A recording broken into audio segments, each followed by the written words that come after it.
Good morning.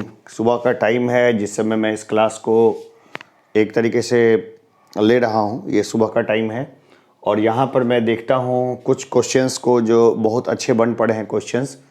चाहे तो इसके ऑप्शंस भी दे सकते थे हम, चार चार ऑप्शंस भी, लेकिन उस ऑप्शन से क्या होता कि फिर कन्फ्यूजन बढ़ जाता इन फ्यूचर में। प्लस ये 20 क्वेश्चन जो कुछ लोग जो कराते हैं 20 क्वेश्चंस को, उसमें वो 50 मिनट 60 मिनट ले लेते हैं, तो आउटपुट जो होता है ना वो ज़्यादा मिनट का होता नहीं है और क्वेश्चन देखने में ही वो अलग इशू है। तो हम लोग ना इन प्रश्नों को लेते हैं। ये प्रश्न जो है ना धीरे धीरे करके हम एडवांस लेवल पे लेके जा रहे हैं। जिस तरह से क्लासेस आगे बढ़ रही है, प्रश्नों का लेवल भी आगे हम बढ़ाते जाएंगे और अच्छा बढ़ाते जाएंगे, ताकि जो लोग रेगुलर हमसे जुड़े हुए हैं उनका मैक्सिमम बेनिफिट हो। प्लस कोशिश ये रहती है कि सभी चैप्टर्स को उठा के एक क्लास में डाल दें, यानी कि एक प्लेलिस्ट में डाल दें। तो मैंने फाउंडेशन क्लास फॉर बीपीएससी 69 के नाम से बनाया हुआ है, तो उधर उसमें चलेंगे। 30 सितंबर को एग्ज़ाम हो जाएगा, जैसा कि सब लोगों को मालूम है।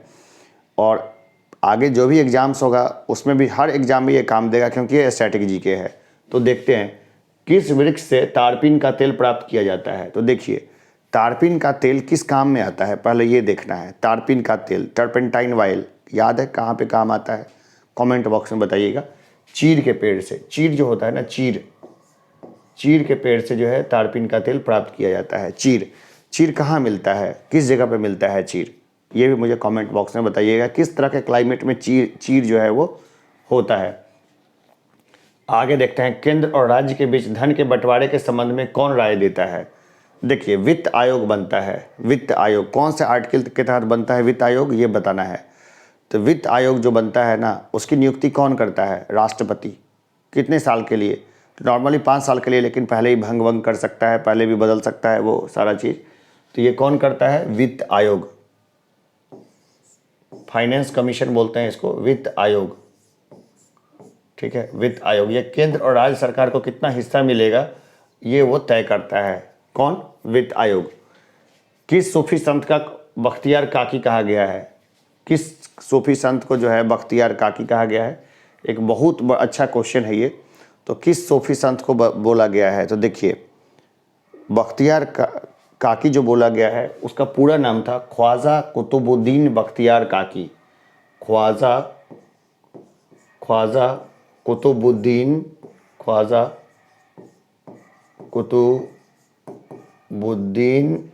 बख्तियार काकी, पूरा नाम था ख्वाजा कुतुबुद्दीन बख्तियार काकी। प्रारंभिक चोलों की राजकीय चिन्ह क्या था? प्रारंभिक चोलों का राजकीय चिन्ह क्या था? देखिए, जो चोल जो थे ना, आपने मूवी भी देखा होगा, पन्नीर सेल्वन 1 अभी आई है। तो क्या था? बाघ। क्या था? बाघ उनका जो था चिन्ह था।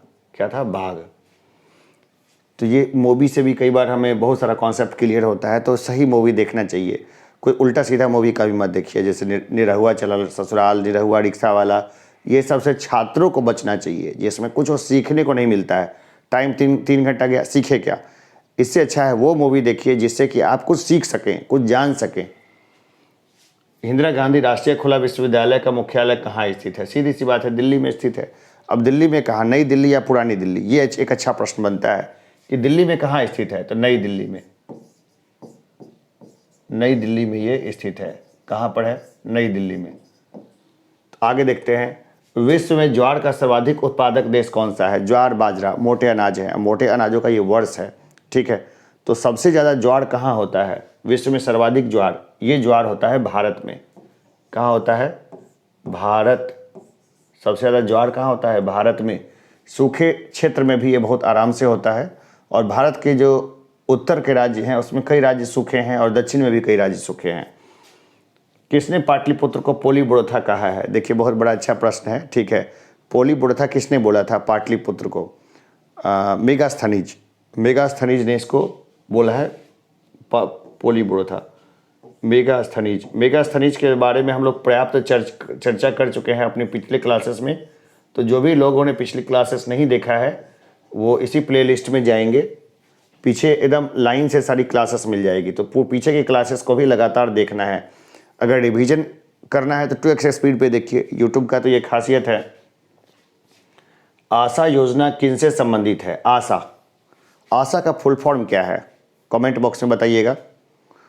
आशा का फुल फॉर्म क्या है? ठीक है, क्या एक्रेडिटेड, ये क्या सोशल, क्या है, हेल्प, कुछ इसी तरह का है। आप पूरा फुल फॉर्म बताइएगा आशा का।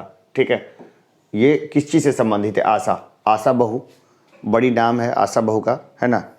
तो ये जो है ना, आशा योजना है सामाजिक स्वास्थ्य कार्यकर्ताओं से, सामाजिक स्वास्थ्य कार्यकर्ता से, कार्यकर्ताओं से किसे हैं? कार्यकर्ताओं से। ठीक है, इससे है आशा। आशा योजना किनसे संबंधित है? सामाजिक स्वास्थ्य कार्यकर्ताओं से। अकबर जहांगीर को किस नाम से पुकारता था? शेखू बाबा बोलता था। मूवी में याद है एक, वो मुगले आजम शेखो बाबा। ठीक है, तो ये है शेखो बाबा।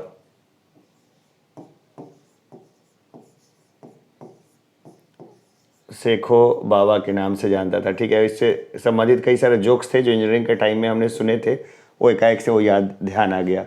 अगले क्वेश्चन को देखते हैं। इग्नू की स्थापना किसके द्वारा की गई? बहुत अच्छा प्रश्न है। इग्नू की स्थापना किसके द्वारा की गई? देखिए, इग्नू की स्थापना किसने की थी?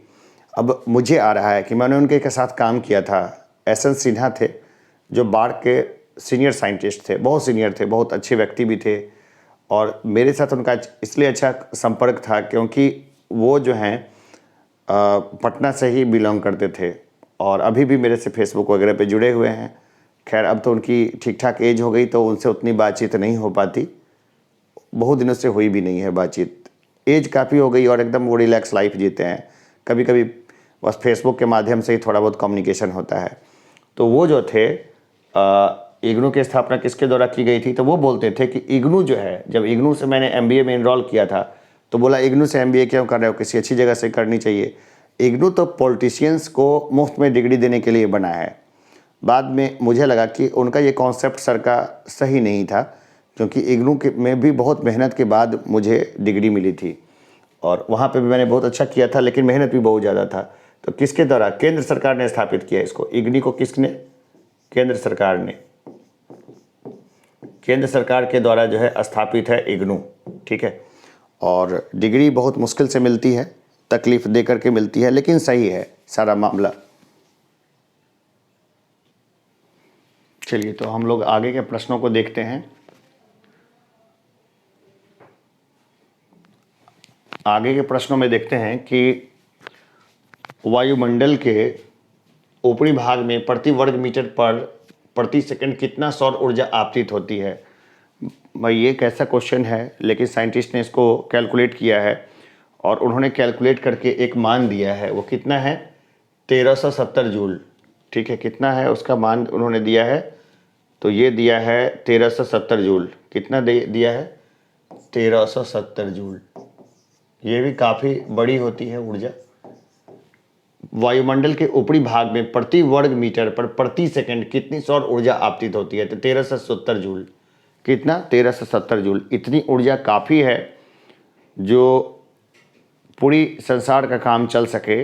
अगर कोई इस तरह का टेक्नोलॉजी डेवलप कर लें तो ग्लोबल वार्मिंग वगैरह नहीं होगी और ऐसी टेक्नोलॉजी देर सवेर जरूर डेवलप होगी। आगे हम लोग देखते हैं, संयुक्त संसदीय समिति में कितने सदस्य होते हैं? बढ़िया प्रश्न है ये। संयुक्त संसदीय समिति कितने सदस्य होते हैं? तो जो समय से चली आ रही थी परंपरा, उसके तहत 45 सदस्य होते थे, 45 सदस्य। तो ये सदस्य कहाँ से लिए जाते थे? क्या केवल लोकसभा से या फिर राज्यसभा से, या लोकसभा या राज्यसभा दोनों से? ये बताना है। पॉलिटी मैंने बहुत ढंग से पढ़ाई है ऑफलाइन क्लासेस में, तो जो छात्र ऑफलाइन क्लासेस के होंगे उनको ये सब प्रश्न उनको आना चाहिए, क्योंकि कई बार मैं जब पढ़ा रहा होता हूँ ना, तो हर एक चीज़ को बोर्ड पे लिखना संभव नहीं होता, तो मैं बताता रहता हूँ कई सारी चीज़ों को ऐसे नॉर्मल वे में, ताकि छात्र उसको सुन लें। और श्रुति, है ना, याद है कि वो हमारा होता था श्रुति, सुन के याद रखना और सुन के लंबे समय तक उसको याद रखें। तो हम लोग देखते हैं संयुक्त संसदीय समिति में कितने सदस्य होते हैं? तो ये होते हैं 45। निर्जल कॉपर का प्रयोग किसके परीक्षण में किया जाता है? निर्जल कॉपर, निर्जल कापड़ का प्रयोग किसके परीक्षण में किया जाता है? निर्जल कापड़ का प्रयोग किसके परीक्षण में किया जाता है? बढ़िया है ना। तो जल का जो परीक्षण होता है ना, जल का, उसी में, जल के परीक्षण में इसको प्रयोग किया जाता है, निर्जल कापड़ का। अब है, जहांगीर के बचपन का नाम क्या था? जहांगीर, उसके बचपन का नाम क्या था? ठीक है, जहांगीर किसका बेटा था? अभी अभी हमने देखा है, अकबर किस नाम से बुलाता था जहांगीर को? ठीक है, अकबर का बेटा था जहांगीर। ठीक है, जहांगीर का बेटा कौन था? शाहजहां। उसका बेटा कौन था? औरंगजेब। औरंगजेब के बाद कौन सत्ता संभाला? परवर्ती मुगल्स। उसमें कौन कौन से प्रमुख थे? सबको जानना जरूरी है। ठीक है, जहांगीर के बचपन का नाम क्या था? तो ये नाम था सलीम। अकबर क्या बोलता था उसको? शेखो बाबा। ठीक है, जहांगीर के बचपन का नाम था सलीम, शहजादा सलीम। हम तुम्हें अनारकली बिल्कुल नहीं देंगे। चलिए, थोड़ा सा मजाक कर लिया मैंने, क्योंकि मेरे कई लोग बोलते हैं कि एकदम स्ट्रिक्ट होके मैं पढ़ाता हूँ, एकदम कड़ा करके। अरे मैं पढ़ा उढ़ा नहीं रहा, मैं नॉर्मल चीज़ें बता रहा हूँ, इसको इजी लेना है। ठीक है, और इतना ह्यूमर तो आता नहीं। कंप्यूटर साइंस में जब मैं पढ़ाई कर रहा था, मास्टर डिग्री वगैरह सब, और जब मैं सॉफ्टवेयर में काम कर रहा था, तो लोगों से इंटरेक्शन करने का मौका मेरा मिला नहीं ज़्यादा, तो बहुत कम लोगों से इंटरेक्ट कर पाया। इसलिए मेरे स्वभाव में अगर कुछ कमी दिखे कभी किसी को, जो दिख सकती है, तो क्षमा करते चलें। मैं अपनी कमियों को समय के साथ साथ दूर कर रहा हूँ रेगुलर वे में। प्रथम प्रवासी भारतीय दिवस सम्मेलन कहाँ हुआ था? प्रथम भारतीय प्रवासी दिवस सम्मेलन कहाँ हुआ था? प्रथम प्रवासी भारतीय दिवस सम्मेलन, गांधी जी आए थे अफ्रीका से, उसमें उपलक्ष्य में मनाया जाने लगा। ठीक है, गुजरात ने इसको लपक लिया है, लेकिन पहले, सबसे पहले कहाँ हुआ था? नई दिल्ली में। नई दिल्ली में कहाँ हुआ था? नई दिल्ली में हुआ ये।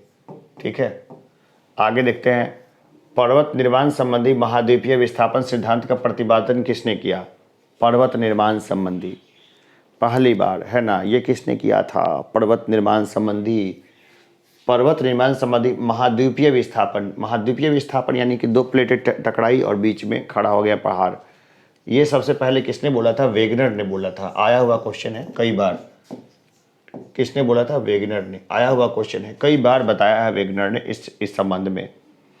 आगे देखिए, अर्जुन वृक्ष की छाल किस रोग के उपचार के लिए प्रयुक्त होता है? अर्जुन की छाल मिलती है, ठीक है, और अर्जुन के छाल को ना अर्जुन क्वाथ बोलते हैं उसको। अर्जुन की जो छाल जब सूख जाती है ना, उसको चाय के जैसा पानी में ना घंटे भर उबालिए खूब अच्छे तरीके से।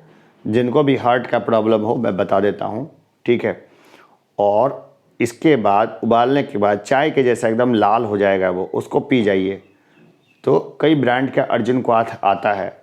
अगर किसी को अर्जुन क्वाथ ना मिले तो मुझे ना व्हाट्सअप करना। अगर कोई दूर दराज के लोग हैं तो मुझसे व्हाट्सअप करना, मैं उनको अर्जुन क्वाथ भेज दूंगा यहीं से बाई पोस्ट। अगर दूर दराज के होंगे, मुंबई, दिल्ली या कहीं बाहर के होंगे, तो मैं उसको अर्जुन क्वाथ यहीं से भेज दूंगा।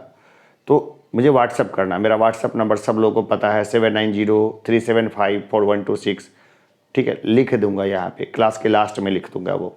व्हाट्सअप ही करना। कॉल उठाने का समय बहुत, जैसे अभी है, अभी मैंने मोबाइल को अपना जो है वो साइलेंट कर रखा है, 4-5 मिस कॉल आ जाएंगे, मुझे पता तक नहीं चलेगा। ठीक है, अर्जुन की छाल किस रोग के उपचार के लिए प्रयुक्त होती है? हृदय रोग। किसके लिए है? हृदय रोग।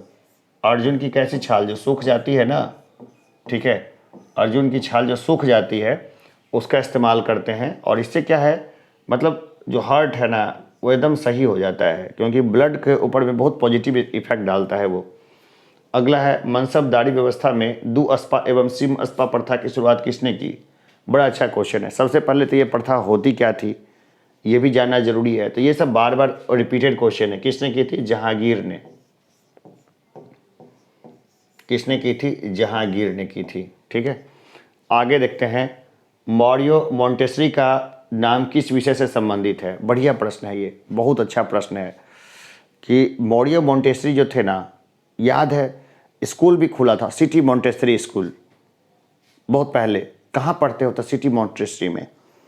अब सिटी मोंटेसरी में जो था, वो जो पढ़ रहा था व्यक्ति, वो बच्चा था, वो मोंटेसरी स्कूल में पढ़ता था।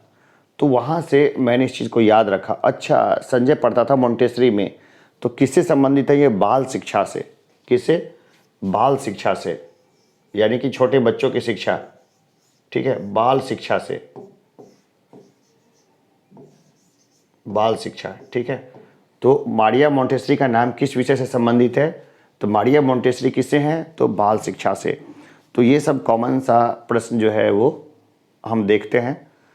और एक बात और बता दूं, ऐसे ही बता देता हूं चलते चलते, चाहे तो वीडियो छोड़ दो, यहीं तक रहने देना, जो व्यक्ति का हो चुका है क्लास, कि मैंने इस बोर्ड को ना ग्रामीण सेक्टर में ही लगाया था, वहीं पे बच्चों को ओपन बताने के लिए, मजबूरी में, चूँकि ग्रामीण सेक्टर में अब बहुत शोर है जो होना नहीं चाहिए। गांव के लोग बहुत ऊंचा सुन रहे हैं। मैं ग्रामीण क्षेत्र में जा रहा हूं काम करने के लिए, तो मैं देख रहा हूं क्यों उनको ना सुबह सुबह 2-3 घंटे जो है वो तो भजन सुनाए जाते हैं फुल एकदम आवाज़ में, लोग भक्ति भाव में डूब जाते हैं पूरा लाउड स्पीकर डाल के। पहले सिर्फ और सिर्फ जो है अजान का होता था। अजान, देखिए, लाउड स्पीकर कभी भी धार्मिक संस्थानों में होना ही नहीं चाहिए।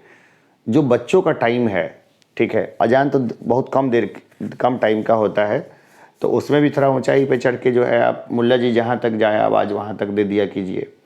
क्योंकि इसके बाद जो और भी क्षेत्र है, जैसे धार्मिक आयोजन हो गए, कुछ हो गया, शादी ब्याह हो गया, सबको ना खुली छूट मिली हुई है, जी भर के ढम ढूम करते हैं, जिसके कारण लोगों की जो दैनिक दिनचर्या है वो पूरी डिस्टर्ब हो जाती है।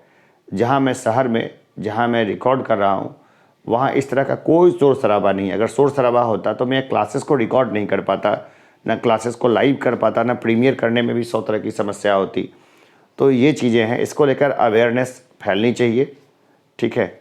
बाकी तो मैं बोलूँगा कि भाई रेगुलर पढ़ते रहिए, लगातार पढ़ते रहिए, सिलेक्शन होकर ही रहेगा, ठीक है। हथियार क्यों डालना, हार क्यों मानना? जब लड़ना ही है तो अधूरे मन से क्यों लड़ना? अरे भाई, जब लड़ना है तो खुल के लड़ेंगे ना, अच्छे तरीके से, अधूरे मन से नहीं लड़ना है, मस्त तरीके से लड़ना है, ठीक है। तो मिलते हैं एक छोटे से ब्रेक के बाद, और मिलते ही रहेंगे। सब लोगों को एकदम बहुत सारी शुभकामनाएं। यहीं से कई सारे प्रश्न आपको मेन एग्जाम में भी देखने को मिले तो कोई आश्चर्य नहीं है। धन्यवाद।